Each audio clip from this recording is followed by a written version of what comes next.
Écoutez attentivement. Aujourd'hui, je ne vais pas vous donner de technique pour manipuler un cœur. Je ne suis pas un illusionniste. Je ne vais pas vous vendre la poudre aux yeux des 7 phrases magiques ou des jeux d'esprit. La quête de l'amour est devenue un champ de bataille tactique, où l'homme cherche désespérément à obtenir une validation externe. C'est la cause de son échec. C'est la vérité que l'on ne vous dit pas, vous ne pouvez pas forcer l'amour. Vous ne pouvez qu'en devenir la cause. L'attraction n'est pas une quête, c'est la conséquence naturelle de votre valeur intérieure. Nous allons plonger dans l'alchimie du désir. Non pas comment la faire tomber amoureuse de vous, mais comment vous construire en l'homme que, par principe, elle ne peut ignorer. La force de caractère, la souveraineté émotionnelle, et l'intégrité sont les seuls filtres d'amour qui durent. La première erreur de l'homme est de placer le foyer de son bonheur dans le regard de l'autre. Il cherche l'approbation, la béquille, la fin de sa solitude. Un homme qui mendie l'attention est un homme faible. Un homme qui a un foyer intérieur, sa mission, son art, sa discipline, est un homme qui rayonne sans effort. Les autres ne sont pas attirés par votre besoin, ils sont attirés par votre complétude. Votre quête, c'est votre mission. Votre discipline, c'est votre encre. Si votre vie n'est pas intéressante pour vous, elle ne le sera pour personne d'autre. Nous revenons à la loi fondamentale d'Épictète, distinction entre ce qui dépend de vous et ce qui n'en dépend pas. Le sentiment d'une autre personne, l'amour, l'attirance, le désir, n'est pas votre œuvre. Il ne dépend pas de vous. Vous ne pouvez contrôler que vos actions, vos jugements et la qualité de l'homme que vous êtes. Si votre bonheur dépend de l'issue de cette relation, vous avez perdu. Vous avez donné le pouvoir de votre tranquillité d'âme à une variable externe. Le guerrier stoïcien est affectivement souverain. Il est capable de désirer une présence sans en avoir besoin pour survivre. Cette indépendance est la première marche vers l'attraction. Beaucoup d'hommes cherchent l'amour pour vaincre un complexe d'infériorité masqué.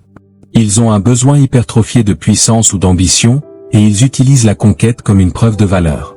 C'est le piège de la vanité mis en lumière par Adler. L'amour véritable ne s'épanouit pas dans l'ombre de l'ego. Il exige de l'authenticité. Cessez de jouer un rôle. Cessez de chercher à impressionner par des possessions ou des postures. L'attraction durable est attirée par l'homme qui est confortable dans sa propre peau, qui n'a pas peur de sa vulnérabilité tout en restant solide. Votre peur de ne pas être assez bien est le bruit qui gâche la musique de votre présence. L'attirance est alimentée par la constance de votre qualité. Ce n'est pas le pic de motivation, la fleur offerte sous un coup de tête, qui crée la confiance. C'est la constance de l'intégrité, du respect, et de la fiabilité.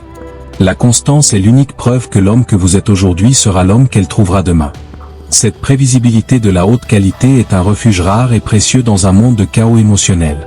La constance ne construit pas seulement le succès, elle construit la sécurité psychologique. Pour devenir l'homme que les autres désirent suivre, vous devez être capable de vous autodiriger, même dans l'inconfort. Cela signifie, ne pas céder à la peur de la confrontation, même légère. Savoir établir des limites saines. Pratiquez la solitude volontaire pour affiner votre clarté mentale et éviter l'anxiété du besoin, selon Morin. L'homme qui n'a pas peur d'être seul, et qui peut gérer son stress sans dépendre de l'autre, est celui qui inspire le plus la sécurité. Soyez le leader de votre propre vie avant de chercher à partager la vie de quelqu'un d'autre. Imaginez que vous êtes une ancre. La plupart des hommes, dans la relation, sont des bateaux sans moteur. Ils demandent à l'autre de les tirer, de les valider, de leur donner une direction. Ils sont le mouvement désordonné, la quête constante de la surface.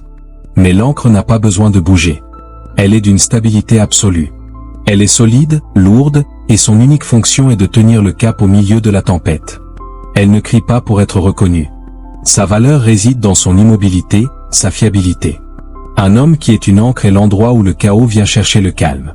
Il ne court pas après les vagues de l'émotion. Il demeure. Et c'est cette immobilité de caractère qui crée l'attraction la plus puissante. Homme, vous voulez que quelqu'un tombe amoureux de vous? Alors, cessez de vous concentrer sur elle. Concentrez-vous sur l'homme que vous regardez dans le miroir. Ne cherchez pas à l'impressionner. Cherchez à vous impressionner vous-même par la qualité de votre discipline et l'intégrité de vos choix. Le véritable amour n'est pas la réponse à une tactique. Il est la reconnaissance d'une qualité irréfutable. Bâtissez la forteresse de votre esprit, travaillez sur votre mission, et l'attraction suivra, non pas par manipulation, mais par la force de la lumière que vous émettez. L'homme qui s'aime lui-même est la seule personne qui n'a jamais besoin d'être convaincu.